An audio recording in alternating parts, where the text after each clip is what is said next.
Collective Trauma and Healing During COVID-19. Hi, my name is Victor Rodriguez from Alternative Consulting. My background includes community organizing, social work, and public health. I weave my experience and background into the work that I do. I am a first-generation Mexican immigrant of indigenous descent, and I have lived here in Washington most of my life. This short presentation is part of a series funded by BSK to support grantees during COVID-19. The goal of this presentation is to give you an introduction to concepts and strategies that address COVID-19 with an equity lens. This presentation is intended to reach the broad organizational diversity funded by BSK. For more detailed information, please contact us. Using an indigenous perspective means that we see the world as interconnected and interdependent. COVID-19 is not just an individual experience, but it's also a collective one. Collective trauma happens to communities that experience adversity that's so intense that it becomes traumatic. Different forms of collective trauma include war, genocide, slavery, terrorism, and forced removal. Some of the symptoms can be felt at the individual level as well as the community level. Some of the individual symptoms include rage, depression, denial, survivor guilt, internalized depression, psychological changes in the brain and body that can make you more vulnerable to chronic disease. Some of the symptoms at the community level include structural violence that create community conditions such as poverty, violence, displacement, and pollution. The effects of collective trauma extend beyond the individual and is experienced across the community, causing a breakdown of social networks, social relationships, and positive social norms, all of which could otherwise be protective against trauma. Collective trauma requires collective ways of healing. Dr. Maria Yellowhorse Braveheart has identified 4 stages of healing collective trauma in Native communities, which can be applied in our current situation. These stages include confronting it, understanding it, releasing the pain from it, and transcending it. Healing creates new avenues of possibilities. Things that seemed impossible become doable and reachable when healing occurs. Despair turns into the kind of hope that nurtures resurgence. Healing and resurgence are the fruits that grow from traumatic experiences.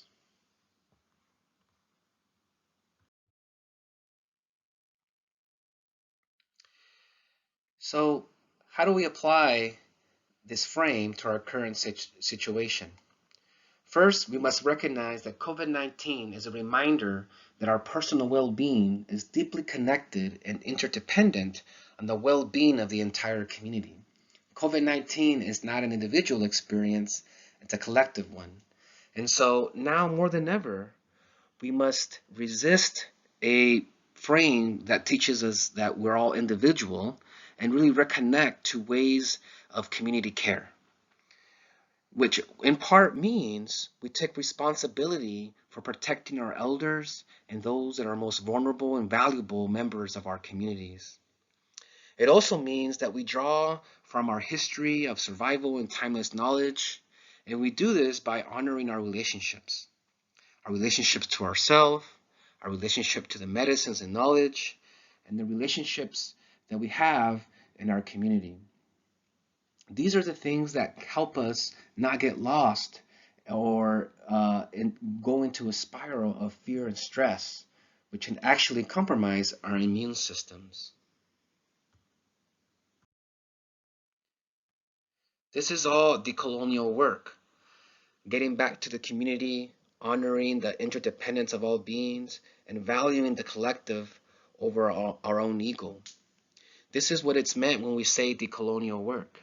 It really pushes us to reconnect ourselves with the things around us.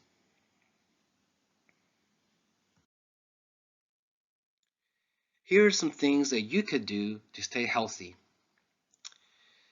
If you can, wash your hands frequently with soap and water for at least 30 seconds and avoid touching your face. If you can, get up to 7 to 9 hours of sleep. Having a good time sleep can help your body feel rested and give it the time it needs to recover. We know that accessing nourishing foods can be difficult for some communities, and during public health crises, this could be even more complicated. However, if you can, eat healthy foods, foods that make you feel energized, connected to the earth, and in tune with your body.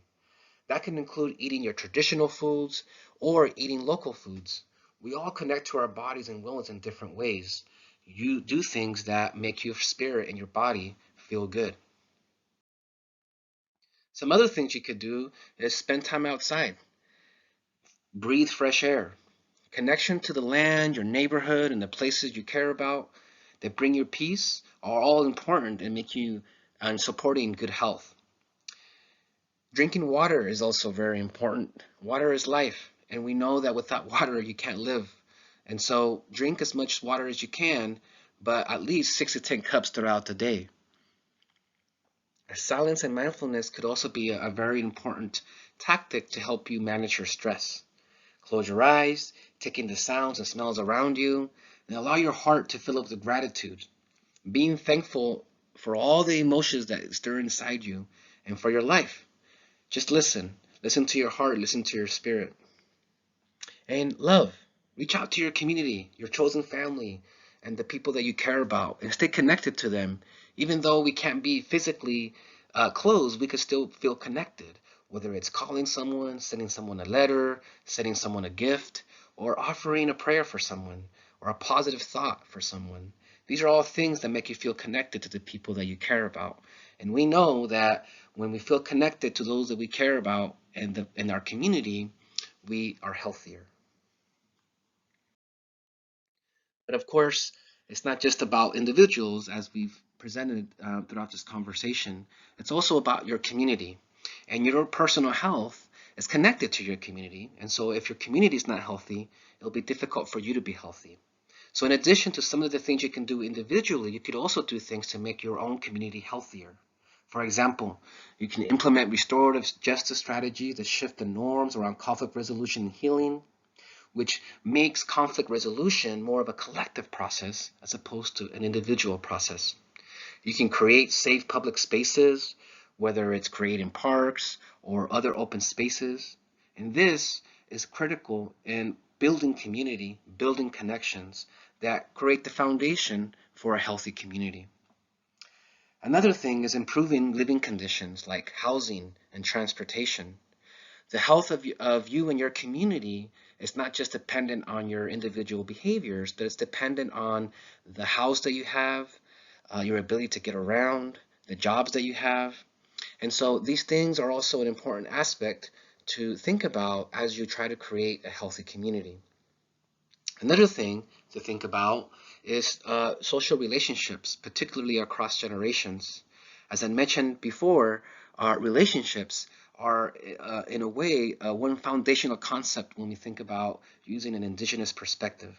It is through relationships that life is created, and it's through relationships that life is maintained. So your relationships are critical not only for your personal well-being, but it also creates buffers and strengthens the overall health of your whole community. This is particularly true when we connect across generations. Connecting youth and elders, for example, can be a particularly important thing to do during these times. Another thing you could do is organize healing circles that provide a space for healing and expression. Healing circles can look in a lot of different ways. At the core, a healing circle is really about creating a sacred space where people can show up in the way that feels good to them and in a way that allows them to express the things that are going around their life. Healing circles could be a powerful way to deepen relationships, to strengthen relationships, or to create new relationships.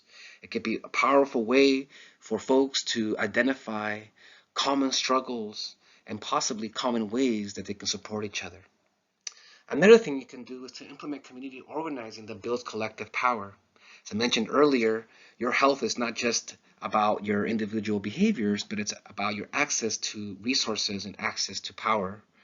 And so community organizing can be a powerful way to build on the strengths and assets of your community to advocate for better housing, more access to resources, or other things you think your community needs. Community organizing has been a tool for many generations to create change. Lastly, you can promote culturally grounded opportunities that build and support healing and resilience, such as art, culture, and heritage.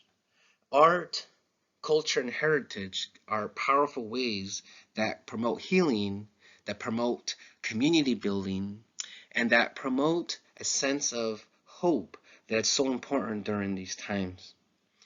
These are some of the things you can do among other things that I know others, I'm sure, are doing, and I'm sure we can learn from. Want to take a moment to thank everyone for listening to this presentation. Um, for more information on some of these concepts, please contact the BSK Capacity Building team, or you can email us at this email here below.